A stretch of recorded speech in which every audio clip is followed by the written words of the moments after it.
OpenFest 2024. Back to the source.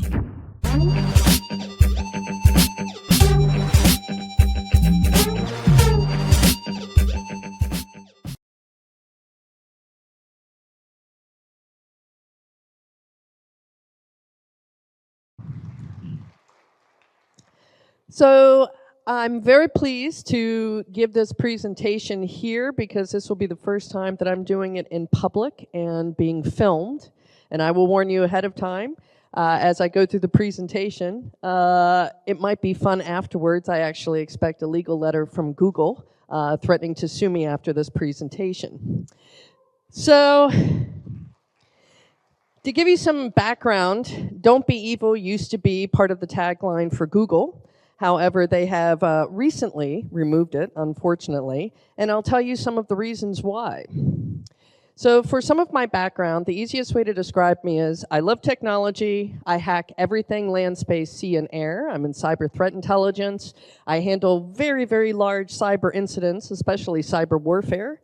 And I also have a hobby of using technology to help rescue people out of very hot war zones and things of that nature. I'm a big believer in using technology to help save lives instead of just monetizing it. I do have a background in the U.S. military, 2 careers as an aviator and U.S. Space Command. So when we think about big technology, I think all of us know that billions of us use big technology. And with that comes great power from U.S. big tech companies like Google, Microsoft, Amazon, et cetera, et cetera. But I want to also give you a little bit of insight. When we think of big companies like Google, Microsoft, et cetera, in reality, they aren't so much big tech companies, but they're actually big advertiser companies, because their main goal is to monetize our information and everyone's information as much as possible to sell products. However, there can be some ethical issues when we are dealing with these big tech companies. Now, in the European Union, we've had challenges with the general data protection for protecting our data, and we have some additional rights. However, in other places like Latin America, and especially under dictatorships, they do not have those protections. So I started getting involved in some of the stuff that was going on with Venezuela after the last election. I have a good deal of friends and some family down there. And when I started getting involved, I started seeing some things I didn't like, which was big tech companies giving some of their tools and technology to the sanctioned regime, the Maduro sanctioned regime. Now, if you haven't heard any of the news going on about some of this, it has led to thousands upon thousands of people in Venezuela being detained illegally because they protested peacefully a very fraudulent vote. And to give you some more background, over 10% of the population over the last few years has actually fled Venezuela and gone over the border either to Colombia and other Latin American countries, or is causing an immigration crisis in the United States. And that's been very politicized by our current political candidates, and we will have a big vote in 3 days where the world is standing by watching to see how our presidential election will go. But in Latin America, they were very much watching how the presidential election would go in Venezuela, because it had the opportunity and still has the opportunity to change things in the region. So the political climate is not very good in Venezuela right now. The Maduro regime has been well known over the years to misuse a lot of technology tools, whether it be applications on smartphones, for example, being weaponized, and other means. As a matter of fact, I was doing reporting and was the first person that broke the story that Russian troops hit the ground with surveillance drones in middle August of this year, which was something very expected or unexpected. And also Cuban troops are now in Venezuela as well. So it's a very big hotbed of geopolitics. And if you want to know more about some of the political situation and what the prisons are like, what I did was, instead of putting a bunch of URLs, I put QR codes, and I swear they're safe. But you can also look up some of their prison situations. They're quite terrible, to be honest. They're on par with prison systems in Iran, for example. I'll also give you a fun tip. Some of those prisons have IoT cameras that are exposed to the internet. So if any of you would like to have fun, I'm just saying. Now, with this, I ended up being a person that several people ended up leaking information to about what was going on in Venezuela. Now, I don't consider myself a human rights person. I consider myself a technologist first. However, I briefly started smoking, I have to quit, because of some of the information that I was getting out of from Venezuela. And with that, I was getting information about people being detained and disappeared, either in known prisons or in what are called black sites, where people are tortured and disappeared.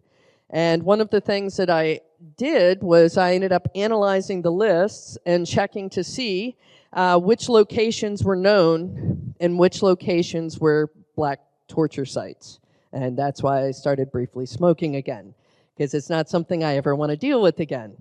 But it is the reality of the situation. And one of the things that I saw when I was going through the list of thousands of detainees was that only 16 people put their next of kin information, so their mother, their father, their sister, their brother, etc. And I had my suspicions, but I asked my friends from Venezuela, I go, why is it so few people would put their family down if they're being detained? Because imagine, you go out for drinking, a night with rakia, you end up in, the drunk tank the next morning, you want to call family. Well, that's not the case in Venezuela, because your family will get detained or disappeared. So the threat was, gosh, you don't want your mom being arrested too. And unfortunately, as I was going through this, I found one location that family members could possibly find information about their disappeared families. And that was the Venezuelan prison administration website. Now, the person who ran the website, named Mrs. Rangel, she is sanctioned in 6 different countries. And so she is not supposed to be, or the prison administration website is not supposed to be given or have the opportunity to use any sort of Western technology under the current sanctions from the United States, Canada, Argentina, European Union, Colombia, and I also believe Brazil was number 6. And so what was happening was family members would try to find out any information whatsoever about their disappeared family off of this website. But it was a trap. On the website were 2 things that were running that could collect geolocation information. One was Google Tag Manager, and one was Google Analytics Script.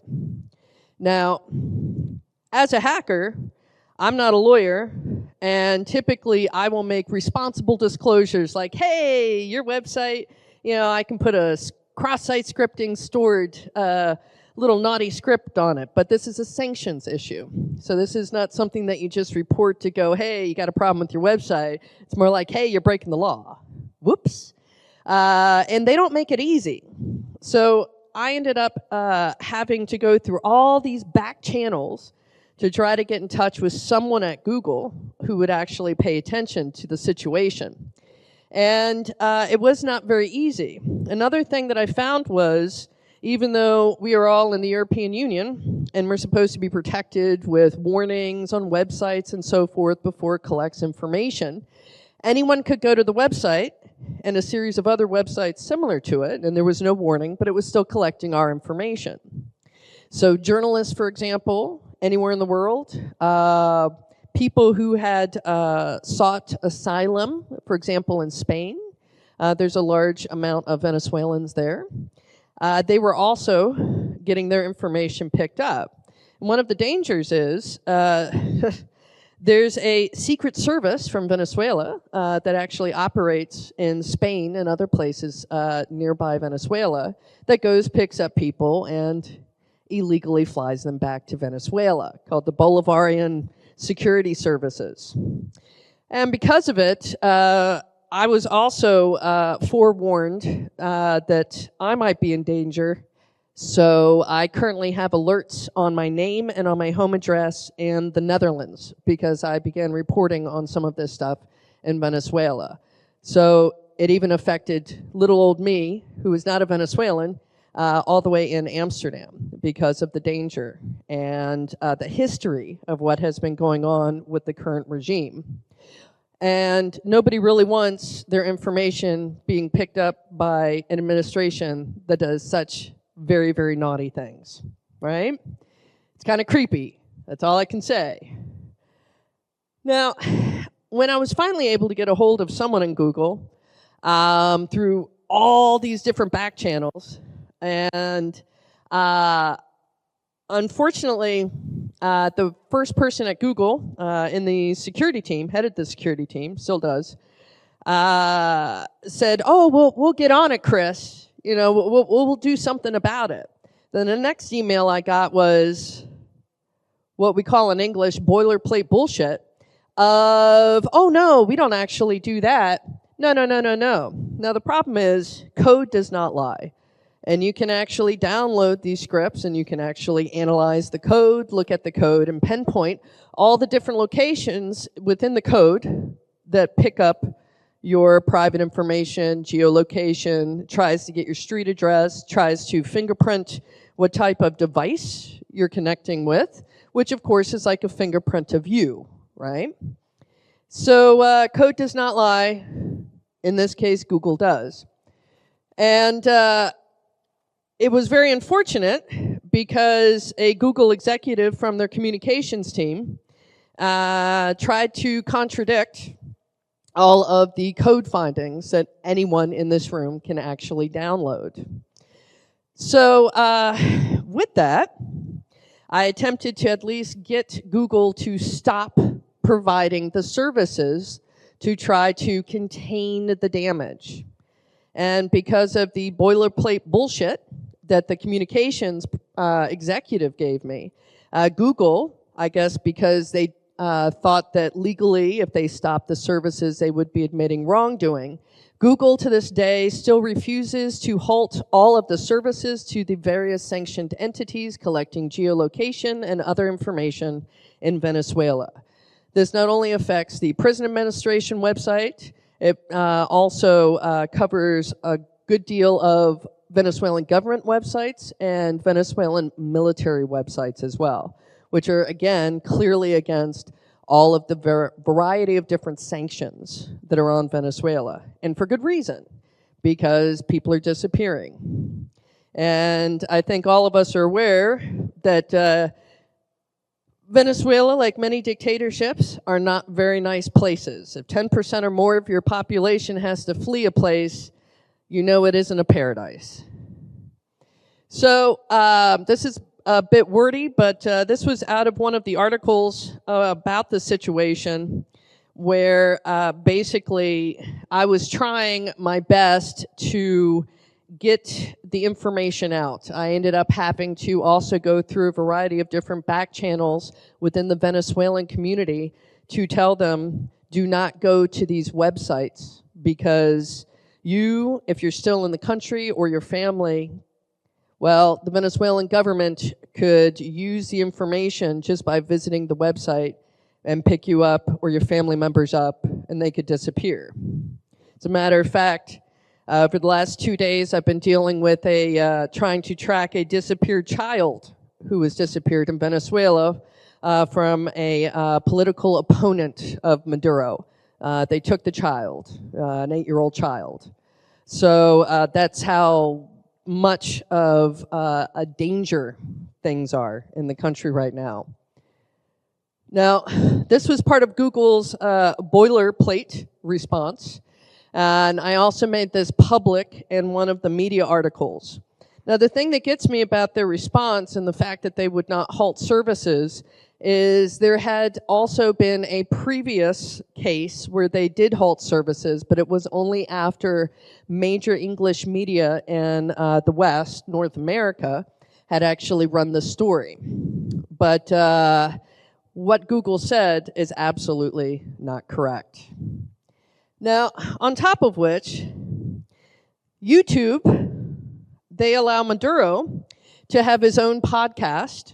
And also, just before the election, Maduro took taxpayer money and made a documentary of himself called Nicolas, worst acting ever. And if you ever watch the podcast, which I actually don't suggest because it's terrible, some of the guests, you can actually see the fear on their faces going, yes, yes, because you know they're thinking, please don't kill me. Of course I'll be on your video podcast, Mr. President. It's actually really creepy.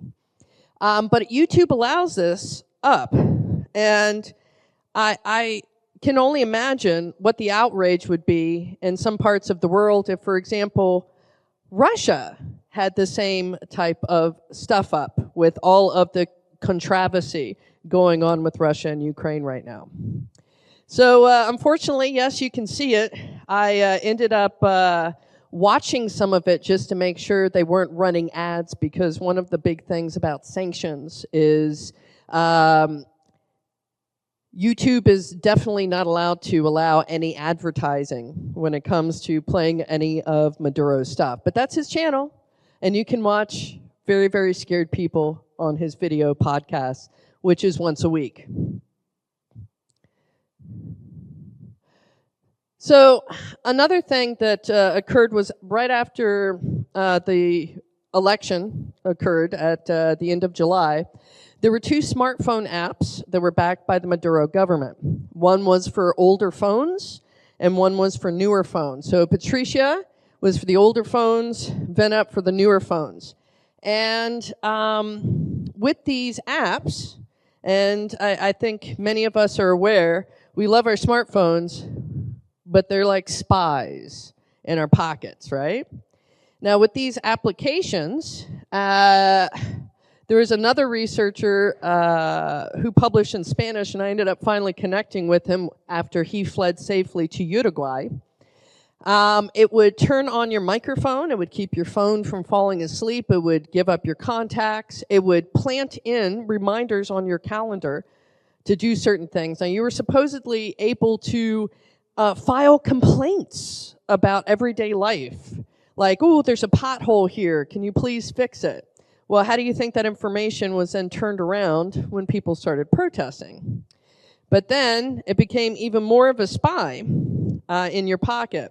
Now, Google and Apple allowed these applications to be in their application stores. We were finally able to get them pulled down within the first few days of August, after a good deal of work between myself and many other Venezuelans and concerned people. Because for some odd reason, Google and Apple were like, yeah, it's backed by a government, sure, we'll let it in their stores, what's the big deal? And also didn't list all of the stuff that it could turn it on either, like your microphone or your camera. So it was a bit disturbing. And one of the apps, the one on the newer smartphone called Venup, it was registered technically out of Panama, which is kind of next door. And there was only one person listed associated with the application. And she had insisted, as the legal representative, that she had nothing to do with the Panamanian government. To give some background, the Panamanian government, just like any other government, there are parts of it that are honest and parts of it that maybe are corrupt and have certain party and political alliances. In this particular case, there's a party in Panama called PSUV that was closely aligned with the Maduro administration in Venezuela. And it turns out that this legal representative, who even signed documents that she had nothing to do with the Panamanian government, was a Panamanian government employee. And I was able to prove that because I found a directory transversal attack against Panamanian government CVs and was able to get a copy of all of them. So because I live in the Netherlands, I have to report these things, and I'm legally obligated to. Now, I attempted to report this humongous trove of CVs belonging to every Panamanian employee, basically ever, or at least in the past 4 to 6 years. Unfortunately, Panama, they have what's called a CSERT, like their Computer Emergency Response Team, but they had misconfigured their DNS server and their email system, so I couldn't actually contact them. So I did my legal obligation and contacted the Dutch authorities. The Dutch authorities, their NCSC, said, "Oh, we'd love to help, but yeah, we don't have any contacts. Why don't you go to the Americans?" But, you know, this way, as we say, CYA, I covered my ass, so I won't get arrested. So I'm not sure if it'll play the audio, but we'll see. No. So unfortunately, I won't play the audio, but this is a video of the entire cache of the Panamanian CVs. And I don't know if you can see, well, it doesn't have a laser. But there's thousands and thousands and thousands of these things. And unfortunately, in Latin America, it's pretty normal to go, hey, here I am on my CV. Oh, and here's all my spouse's information. And here's all my children's information. So it also affected every person in their entire family. And this is where I found the legal representative of VENAP listed, as well as, interestingly enough, a few spies from around the world. Because this is what happens when you mistakenly get into a government system belonging to the Panamanian government. So Google had gotten in trouble in the past for doing the same exact thing using Google Tag Manager and Google Analytics scripts. Same exact thing. However, it was 2 years ago, almost to the day, where what they were doing was giving these same exact services, same exact script, to an entity called RU Target, which was run by Sibirsk Bank, which is a sanctioned entity. And the danger in this particular case was they were harvesting information on Ukrainians who didn't agree with the regime, who were living in occupied Ukraine. And they were getting disappeared in some cases. So it was only after this major US media organization published the story that Google ended up halting the services. And with that, there was a senator who headed the big intelligence group for the Senate in the US who wrote this big warning letter to Google to say, stop, you can't do this for any sanctioned regimes, and you have to actually spend some money so that this does not happen again. You can get a copy of the letter, either publicly search it or trust my QR code. It's up to you, right? Maybe after a little rakia, you'll be going on my QR codes. Unfortunately, it was difficult to get this particular story into US media, and I'll explain why. And that's one of the reasons why Google is still doing this in Venezuela. So hopefully I got the joke right in Bulgarian, because I'm not fluent. I'm still a beginner. In the United States, there's this form of censorship called a SLAPP suit, which is a strategic lawsuit which basically tries to keep people from reporting on things or even writing about things in public or speaking about things in public.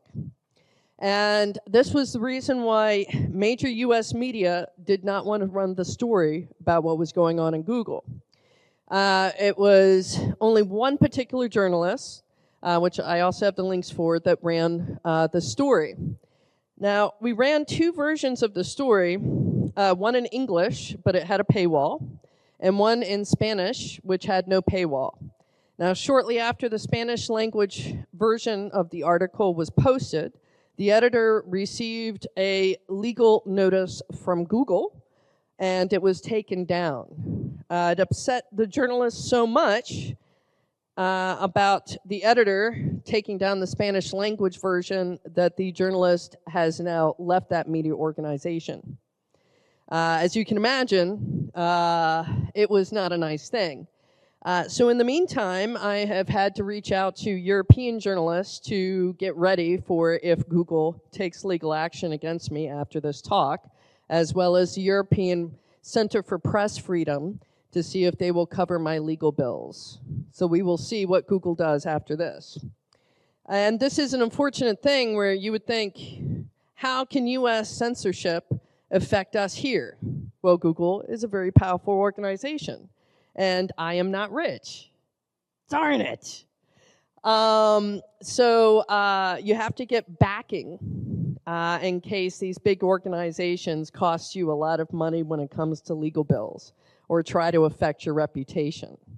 In the past, I had run up against another big organization called Boeing when I want to stress that, legally and ethically hacked them from the Netherlands, showing that they had terrible cybersecurity and terrible software. The 2 jets that went down and killed all those people was a software issue. And they tried to defame me and all sorts of stuff. In that case, I also had to reach out and get pro bono free legal representation and threatened to sue Boeing for defamation. So hopefully it does not happen at that level with Google. Again, a lovely QR code. John Oliver from The Daily Show actually has a video, about 25 minutes long, very humorous. There isn't a unicorn in it, but there is a beaver telling someone to basically suck something where the sun doesn't shine, about SLAPP lawsuits, if you want to watch a humorous version of how much it affects journalists and people in the United States, and also, unfortunately, even all the way over here. So the current situation is Google still is providing services to these sanctioned entities and has even expanded. There are also other US tech companies who are providing services as well, and they have not halted. I did report to the Dutch Data Protection Agency. They have up to 3 months to respond to you back, or you can get a lawyer, which I can't afford, to go ahead and try to start a court case against them. So we're going to see. Unfortunately, this is an election year, as the world is waiting to see who's going to be president in 3 days, which means there's a lot of organizations like Google giving a lot of money to the political parties. So even though the US Senate is back in session, they do not want to act on this, nor does that particular senator who wrote a letter previously to Google. He's getting too much, Google money right now. So they don't want to do anything about this. Hopefully, maybe after the election, who knows. The top 3 lobby firms right now in the European Union are Meta, Facebook, Google, and Microsoft. So it's kind of difficult at times to also get our own representatives to do much about it when they are getting that sweet, sweet, sweet US tech money. So this is one of my favorite tweets, and I think it applies very well in this situation. To describe how to handle the situation. So you can actually find many of these yourself. I do want to stress, I have never been paid by Census. I use the free portion.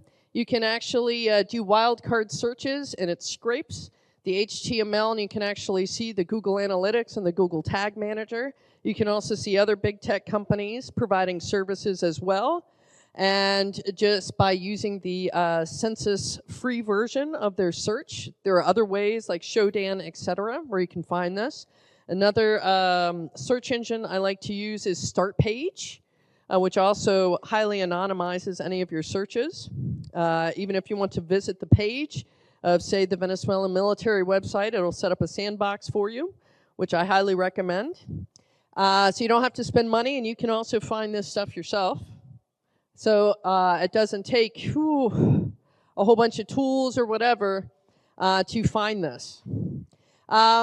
Another thing is, when we're talking about sanctions, when we're talking about real people like you and me being affected, and humanitarian crisis, and human rights issues, and torture, there needs to be a lot more transparency.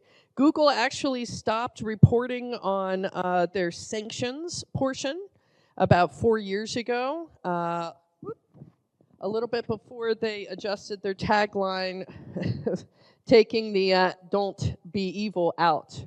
So they aren't the only one. I want to stress that. There's a lot of big tech companies that do this. And it is very much profits over sanctions, and profits over vulnerabilities, and profits over human rights. So I have some additional references if you want to check.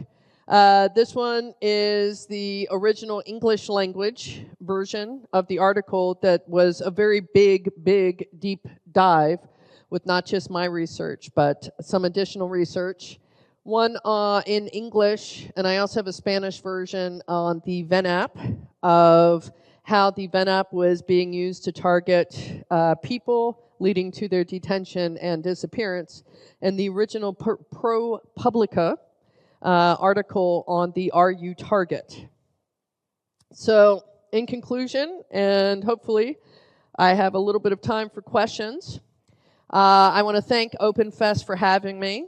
I really enjoy and I love Bulgaria. It isn't just for the rakia, but mostly for the rakia. Thank you.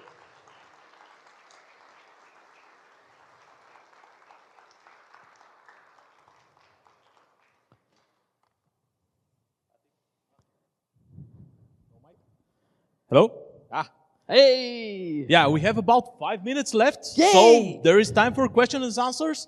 So you can take the mic over there and shout out. Yep. Oh, yeah, Go for it. yeah. Hi. Hi. Great talk. How you legally hack from Netherlands? You mentioned you hacking legally from Netherlands. Yes. How you do that? So one of the reasons that I live in the Netherlands, trust me, it isn't the food, because the food's terrible there, is because they have ethical hacking laws that protect people like us. Where as long as you follow certain rules, then someone can't sue you, and you can't be prosecuted by the Dutch prosecutor's office. So because I followed the legal rules, such as my behind with reporting to the Dutch authorities, and I did the same thing with Boeing and other big organizations that I found doing bad things, I can't get arrested because I put in my reports everything was done from the Netherlands following all legal ethical hacking guidelines. So, yay! There's big protections there, yes. Nice. Something useful to know. Yeah, something very useful, right? So remember, VPN into the Netherlands to do your research, and when you write your reports, everything was done from the Netherlands, right? So it's legal. So it's legal. They even have this PDF that they put out with a bunch of Dutch ethical hackers. One guy's wearing one of those helicopter hats. Other people are wearing like cowboy outfits describing the law, and that's actually an official government publication. Oh, and by the way, if you successfully find an exploitable vulnerability in a Dutch government website and you report it following the law, they will send you a T-shirt that says, "I hacked the Dutch government and all I got was this lousy T-shirt." Nice. Okay, we have some time for other questions. If there is someone, don't be afraid. Don't be Go afraid. for it. Hello, I wanted to ask, where do you see this is going in the next 6 months, 1 year? Will be progress made? How do you think? Well, I hope there will be progress made.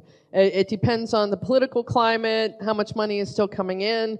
There's been discussions in the United States, depending on the election, that they might actually try to break up Google. And one of the things I would like to do, if I can ever get funding and backing, is I want to set up leveraging artificial intelligence, because we got to do it for good, to actually go ahead, automatically scan and do the legal reporting every time the system finds sanctions violations for U.S. big tech companies doing this kind of stuff. So we shall see, yes. Nice.